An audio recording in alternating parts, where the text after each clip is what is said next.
The Gulf of Oman, 0233 hours local time. The water east of the Strait of Hormuz is 2,100 meters deep at this position and absolutely still on the surface. A flat black mirror that reflects nothing because there is nothing to reflect. No moon, no coastal light, no vessel navigation lights within 8 nautical miles. The stillness is deceptive. Beneath the surface, the Gulf of Oman is one of the most acoustically and electromagnetically monitored bodies of water in the world. A body of water that the United States Fifth Fleet has treated as a primary operational environment for 40 years and has instrumented accordingly with sensor architecture that extends from the seafloor to the ionosphere and covers every physical phenomenon that can betray the presence of a vessel, a weapon, or a threat. The USS Jason Dunham, DDG-109, and Arleigh Burke Flight 2, a guided missile destroyer commissioned in 2010 and named for a Marine Corps corporal who received the Medal of Honor posthumously for actions in Iraq, is holding a patrol position 47 nautical miles east of the Musandam Peninsula on a routine Gulf of Oman presence mission. She's running 14 knots on a southeasterly heading. Her AN/SPY-1D V phased array radar sweeping the airspace and surface in every direction. Her towed array passive sonar streaming 900 feet behind her hull in the deep water. Her crew of 281 has been at heightened readiness since 1900 hours, a precautionary elevation triggered by signals intelligence reporting from the previous afternoon that suggested unusual activity at an IRGC Navy facility on the Iranian coast northwest of Jask. The reporting was assessed as low to moderate confidence. Tonight it becomes significantly more relevant. At 0233 hours, the passive sonar towed array detects the first anomaly. Not a ship, not a submarine. Something smaller. A cluster of acoustic contacts, each one generating a signature consistent with a small electric motor propulsion system operating in a frequency range between 80 and 140 Hz, approaching from a bearing of 312 degrees northwest. The contact count is difficult to resolve initially. The towed array's processing algorithms are working against a background of biological and shipping noise that makes separation of individual contacts in a tight formation challenging. Within 90 seconds, the sonar supervisor has separated 7 distinct acoustic sources. Within 3 minutes, that number has climbed to 11. They are all on approximately the same bearing, moving at speeds between 8 and 14 knots.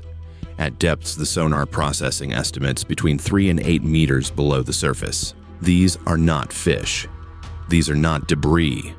These are autonomous underwater vehicles, Iranian-developed underwater drone weapons, a capability that the IRGC has been developing and testing since approximately 2019, referenced obliquely in Iranian defense publications and more explicitly in classified intelligence assessments that have been circulating in Fifth Fleet planning documents since early 2022. The specific system now approaching the Jason Dunham, designated in U.S. intelligence reporting as the Hoot-NG, a derivative of the earlier Hoot supercavitating torpedo program, adapted for autonomous loitering and proximity detonation attack, is a weapon that Iran has apparently spent 4 years developing specifically for the asymmetric threat role in shallow to medium depth coastal waters. Each unit is approximately 2.1 meters in length and 0.22 meters in diameter, carries an estimated 18-kilogram shaped charge warhead, is guided by a combination of inertial navigation and passive acoustic homing that steers the weapon toward the acoustic signature of a surface vessel's propulsion system, and is designed to detonate either on contact with a hull or when its acoustic proximity sensor determines it is within lethal range of its target. 11 of them, in a loose formation, approaching at speeds that will put them at the Jason Dunham's hull in approximately 14 minutes. Iran has been watching the development of American autonomous underwater vehicle technology for years and has concluded, correctly, that the future of maritime asymmetric warfare involves unmanned systems that can threaten surface vessels without requiring the presence of a crewed launch platform within engagement range of American defensive systems. The concept is sound. 11 expendable autonomous underwater weapons, costing perhaps $80,000 apiece, approaching a destroyer from multiple angles simultaneously is a harder defensive problem than 11 boats approaching at the surface, because the engagement options available to a surface ship against underwater threats are more limited and more complex than the options available against surface threats. There is no phalanx CIWS for underwater contacts. There is no SM-2 for a target 8 feet below the water surface. The Iranian planners who designed this operation identified a genuine gap in American surface ship close-in underwater defense and designed a weapon to exploit it. What they did not design adequately for is the full depth of the American anti-submarine and underwater defense architecture that surrounds a ship like the Jason Dunham in this operating environment.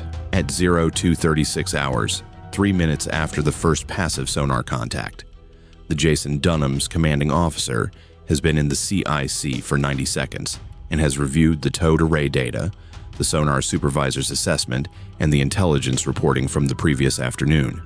He reaches his operational assessment in approximately 12 seconds. This is the threat the SIGINT reporting suggested.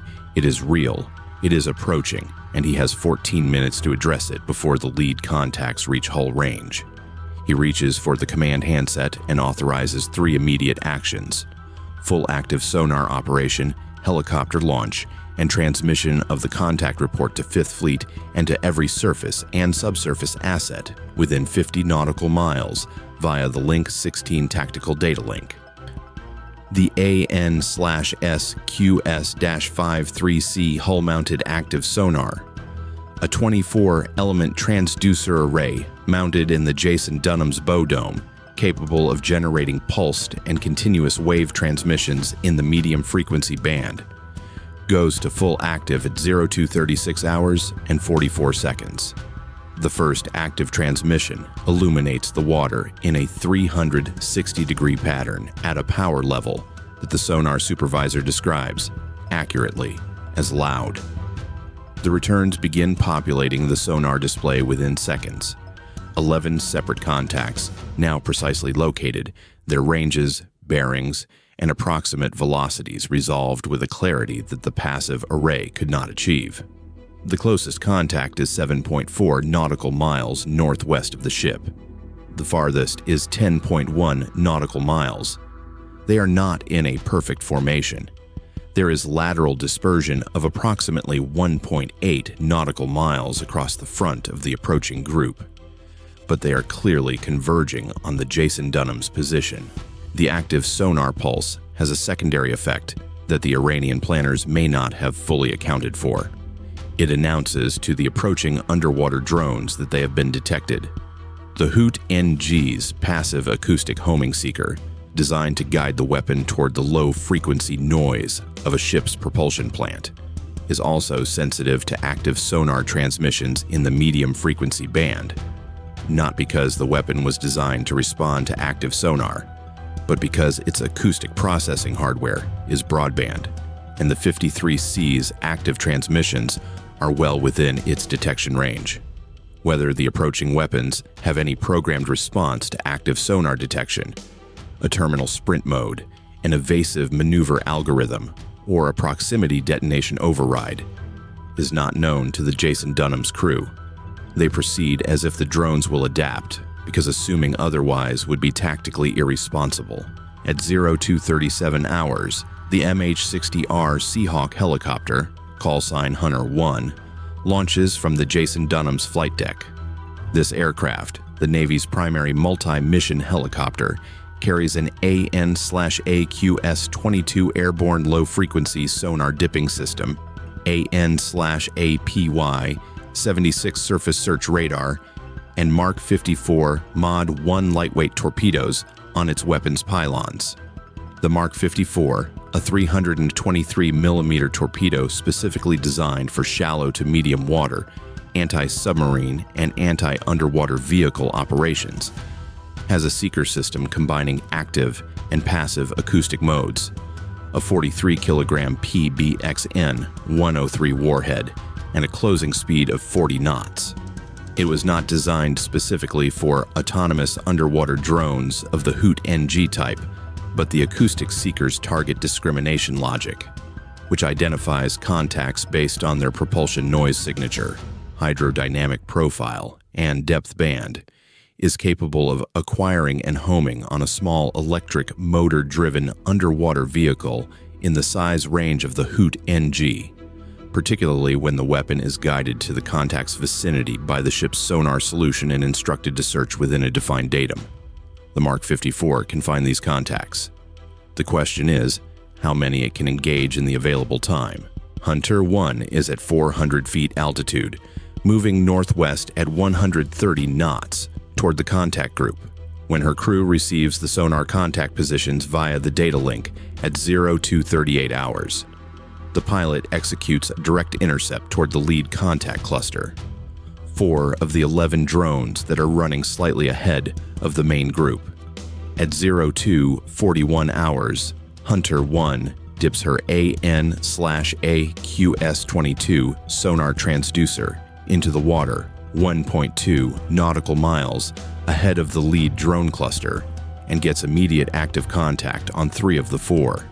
The 4th is at a depth and bearing angle that puts it partially in the acoustic shadow of the other 3. She pulls the dip and repositions 400 meters north, redips, gets all 4 contacts cleanly. The crew assigns targeting priority to its closest contact first, and the pilot executes a weapon run. The first, Mark 54, drops at 0243 hours from a range of 1,100 meters above the contact.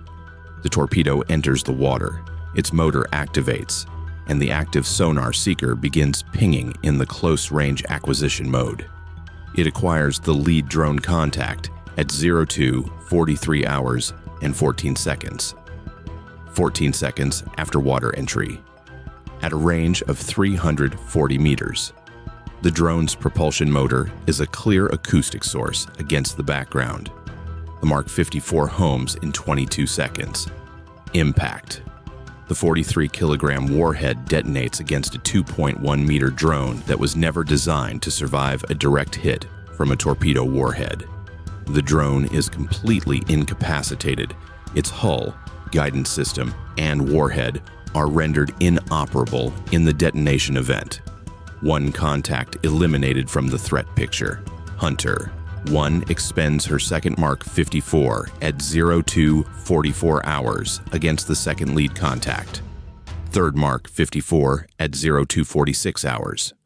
4 Mark 54s in total, her full weapons loadout, are expended in the next 7 minutes, each engaging a separate contact from the lead group.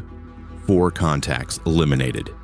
Hunter 1 is now weapons dry, but continues prosecuting contacts by dipping her sonar and transmitting targeting data to the Jason Dunham's CIC, serving as a sensor relay that keeps the ship's tactical picture current as the drone formation continues its approach.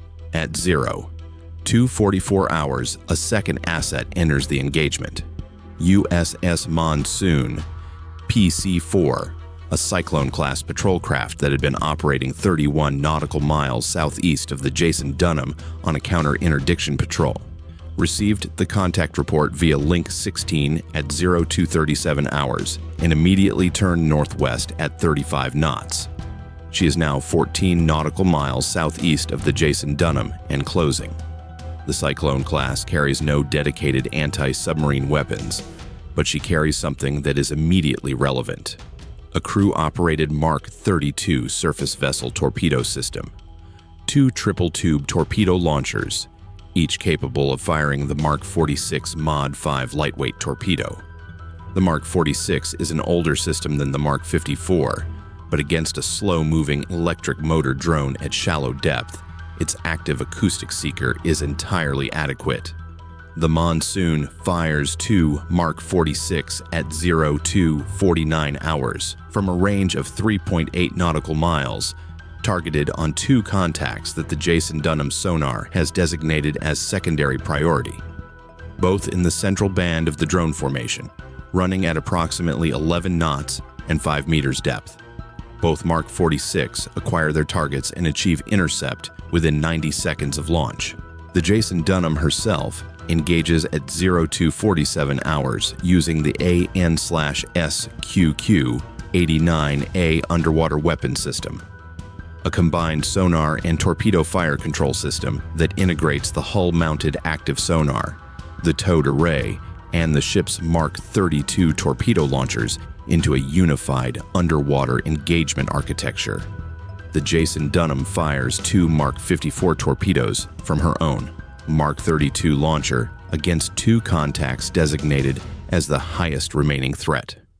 The two drones that have maintained the highest consistent approach speed throughout the engagement and are therefore projected to reach the ship's hull earliest if not addressed. The torpedoes acquire and prosecute both contacts.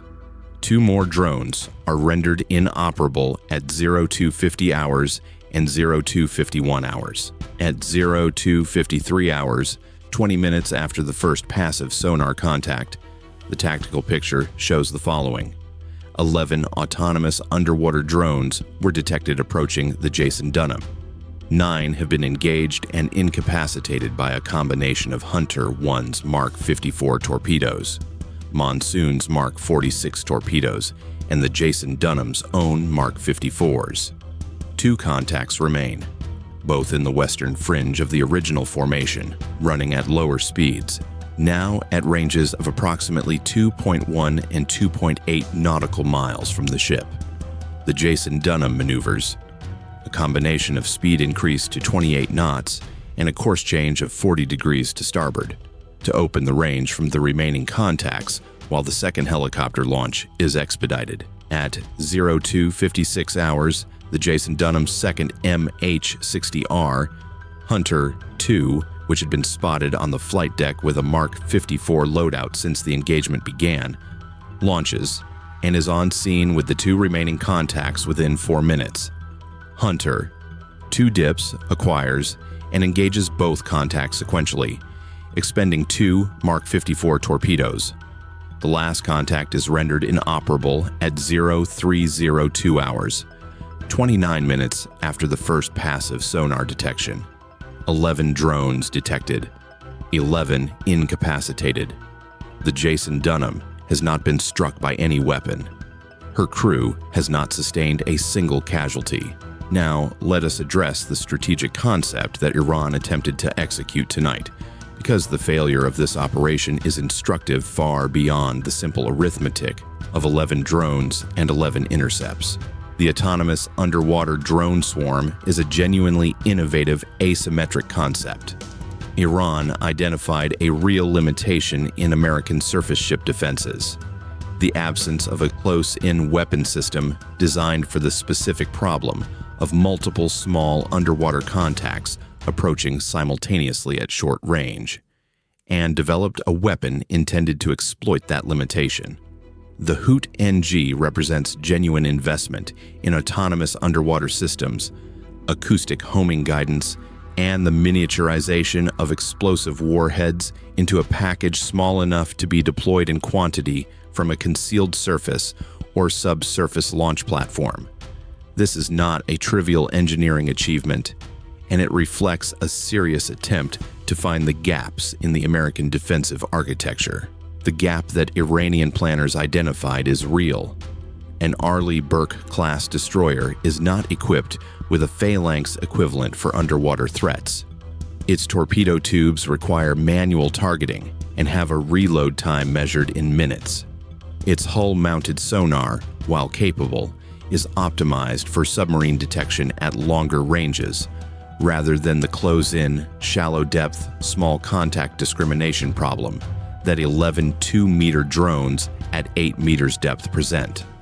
In a scenario where these 11 drones are not detected until they are inside 3 nautical miles, where the engagement timeline collapses and the available defensive responses are severely limited. This is a problem that American naval engineers have documented and are actively working to address through directed energy and autonomous underwater defensive systems. The gap is acknowledged. What Iran's planning did not adequately address was the multi-layer detection and response architecture that the Jason Dunham operates within, even in what appears to be an isolated patrol position. The towed array sonar detected the drone formation at 7.4 nautical miles, a range that provided nearly 14 minutes of engagement time before the lead contact reached hull range. 14 minutes is enough time to launch 2 helicopters, coordinate with a surface asset 31 nautical miles away, execute active sonar acquisition, and expend 11 torpedoes from 3 separate platforms.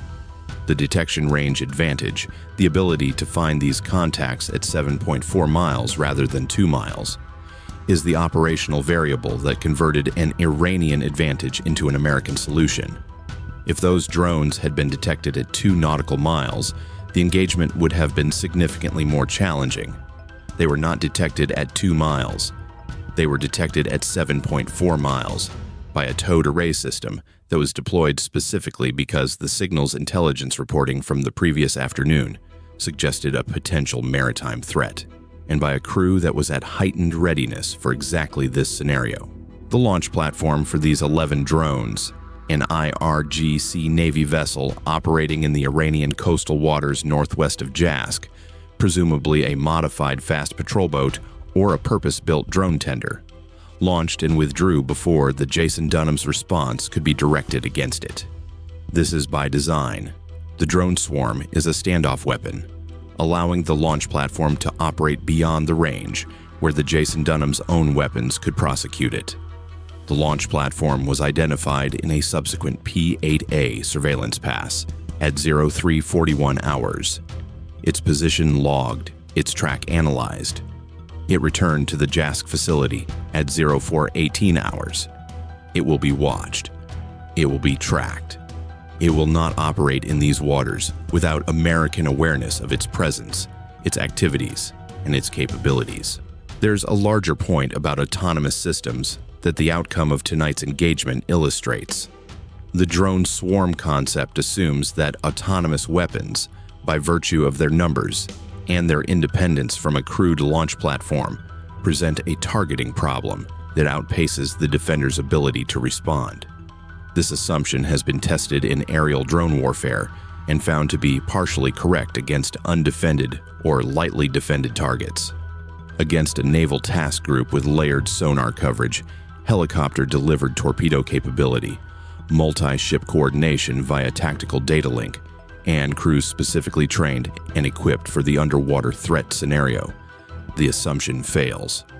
The swarm's numerical advantage, 11 weapons against 1 ship, does not produce tactical superiority when the defender can engage each weapon individually from ranges at which the weapons cannot yet threaten the ship. Numbers are only an advantage when the numbers can close with the defender. These 11 could not. Iran spent approximately $880,000 on 11 autonomous underwater drones that were detected at 14 minutes engagement range and systematically incapacitated before any of them reached the Jason Dunham's hull. The Jason Dunham expended 7 Mark 54 torpedoes at approximately $200,000 each, and 2 Mark 46 torpedoes at approximately $75,000 each. A total weapons cost of approximately $1,550,000. Iran's cost, $880,000 in drones, plus the development investment in the Hoot-NG program. America's cost, $1.55 million in torpedoes and 29 minutes of elevated crew readiness. The exchange is financially unfavorable to the United States on a per-engagement basis. It is operationally favorable in every dimension that matters. The ship is intact, the crew is unharmed, and the Iranian operation failed to achieve any of its objectives. The Jason Dunham resumed her patrol at 0315 hours. Her course and speed returned to baseline. her sonar team writing the engagement report that Fifth Fleet will use to update the underwater drone threat assessment. Hunter 1 and Hunter 2 are back on the flight deck, their weapons bays empty, their data recorders full of the most operationally significant acoustic signature data ever collected from an Iranian autonomous underwater drone in active engagement conditions. That data will be classified, analyzed, and incorporated into improved detection algorithms for every towed array system in the fleet. The next Iranian drone swarm will encounter a sonar processing suite that has been tuned specifically against the Hoot-NG's acoustic signature by analysts who now have 11 confirmed engagement events to work from. The Gulf of Oman is not a permissive environment for autonomous underwater threats. The Jason Dunham is not a ship that can be approached from below without warning. And the IRGC's most innovative asymmetric maritime weapon, the one they spent years developing and deploying quietly, the one their planners assessed would find the gap in American surface ship defenses, was found, tracked, and systematically removed from the operational picture in 29 minutes by a crew that had been briefed on its existence, equipped to address it, and ready when it arrived. The gap the Iranians were counting on was not as wide as they thought. It will be narrower still the next time they look. Bye for now.